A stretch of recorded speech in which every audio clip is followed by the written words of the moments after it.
What's going on, everybody? I'm Kevin from Cigar Prop, and it is another Tech Tip Sunday. I have got a table of stuff out here because I'm getting ready to leave for New Orleans for the Premium Cigar Association annual trade show in a few days, and I'm getting ready for the road trip. While I'm not flying out this year, Jessica's not coming with me, so I'm driving up to Valdosta, Georgia.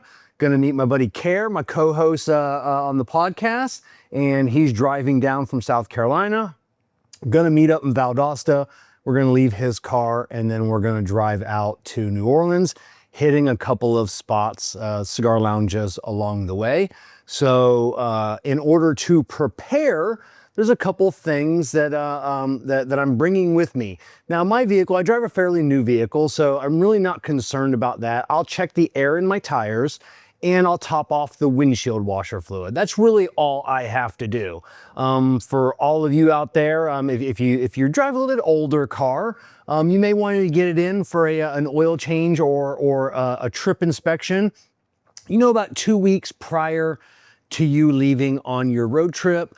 I hate nothing more than people coming in like, hey, I'm leaving later today. I need to get my car looked at. Or I'm leaving tomorrow. I need to get my car looked at. And then I give them a list of issues. And they're like, I don't know what to do. I'm leaving in a couple hours, or I'm leaving tomorrow morning. And I'm like, I don't know. You need brakes. You don't have any brakes. You're not going to make it to where you're going. So definitely get your vehicle in a little sooner. You know, minimum a week. I prefer 2 weeks. That way, if something happens, you got a little planning time. But if your car's in good shape and you're ready to hit the road, what are some things you need to bring? I can't answer that for you. I'm gonna tell you what I'm gonna bring. I am gonna bring a full gallon of gas, not an empty one, because nothing sucks more than if you're out of gas and then you gotta hump it to the gas station to go get gas, and then hump all the way back to your car or get a ride. And that just puts you out of the. Luckily, I have a truck, so I can fill this up. I can put it in the bed. If you got a car, make sure you got nice tight caps. A little gallon doesn't take up any space. And if you run out, and some of these things are not only for me. If I meet another motorist that might be stranded somewhere, I can help that person out as well. So if I meet somebody and they're out of gas, broke down somewhere, hey, I got a gallon, that'll get you to the next station, and then I'll refill this at my next fuel stop. So a gallon of gas, preferably full, but if you can't full, you know, or you're concerned about it jostling or leaking, at least an empty container. Kara and I will be smoking cigars all along our journey, so I'm bringing a little fan. You know, because I always keep one of these in the lounge here, but I can turn it on and then blow off all the ashes that we're gonna spill on ourselves on our journey. Maybe not something you need. I am bringing a battery-powered tire inflator. They also make ones that plug into your a 12-volt accessory outlet or whatever, in case I get a low tire. I also do have a tire plug kit that I'm going to bring so I can plug a tire on the road. Once you plug a tire, it technically becomes an improper repair, and a lot of places won't properly repair it afterwards. They'll have you replace the tire, but sometimes I don't want to get underneath my vehicle if I'm out in the middle of nowhere. And it's a little bit of an unsafe condition, and it's like I'm sketched out. You know, I just want to plug a tire, air it up, and get back on the road as soon as I can. And that'll get me to my next stop where I can swap out my full-size spare onto the vehicle. If you got kids, I don't have kids, but Kara and I might spill something. I got a little battery-powered vacuum cleaner here to vacuum up and keep things tidy while we're on the road. I got 2 umbrellas that I'll be bringing in case it's raining when I got to replace that or plug that tire on the side of the road. Care can hold the umbrella over me so I don't get wet. I keep all my old t-shirts in the garage. I'll bring a couple with me to use as rags. And then I've got some of like the dude wipes as well, so I can, you know, get on my hands. I've got couple of coat hangers, good metal here. You don't know what you're going to need this for, but you may have to tie something up or strap something up. So you don't know. I've got some ratchet straps as well for that. And I got various things in my truck. I got my jack and everything else. I have, which I use this at work, but I'm bringing with me, a little portable jump starter, just in case someone needs a jump start or something happens to my battery and I need a jump start.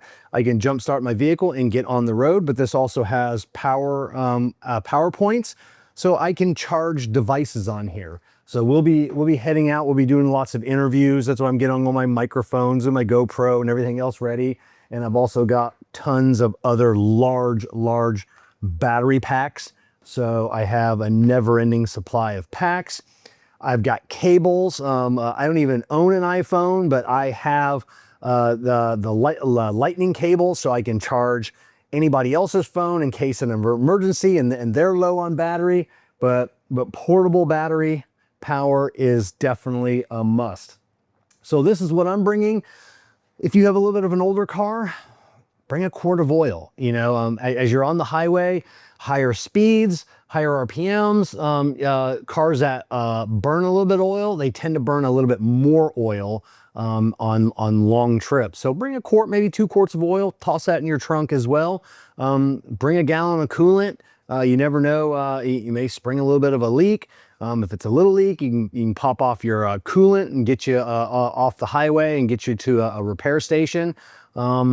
It's not something I'm going to bring. I'm not overly concerned about it. As I said, I drive a newer truck. Knock on wood, I don't make a video next week telling you about how I needed some coolant. So it's just thinking about some of the things that you may run into on your trip.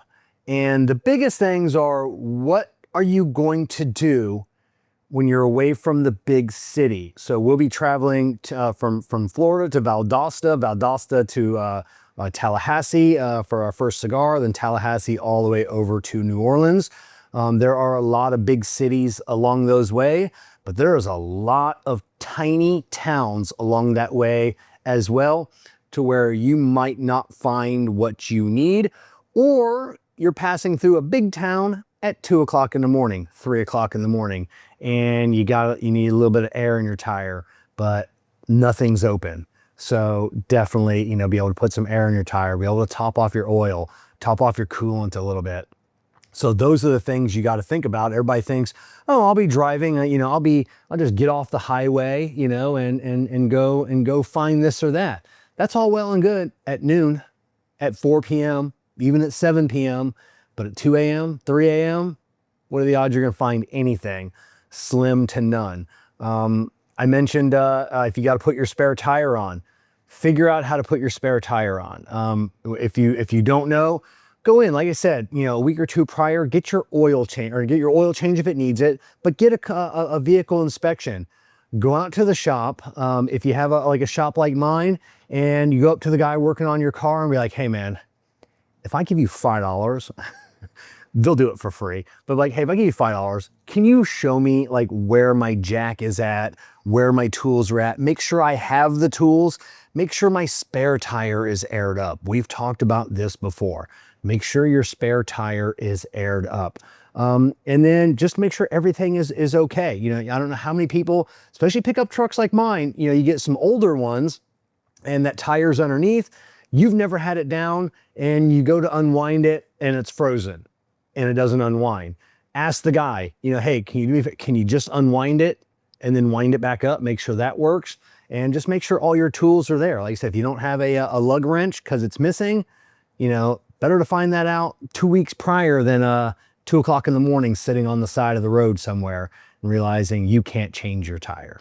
So many things to think about when you're hitting the open road for a vacation, family vacation, or anything else. I just wanted to get you there, as I want you to beat the GPS as fast as possible, but I want you to get to your destination safe and sound.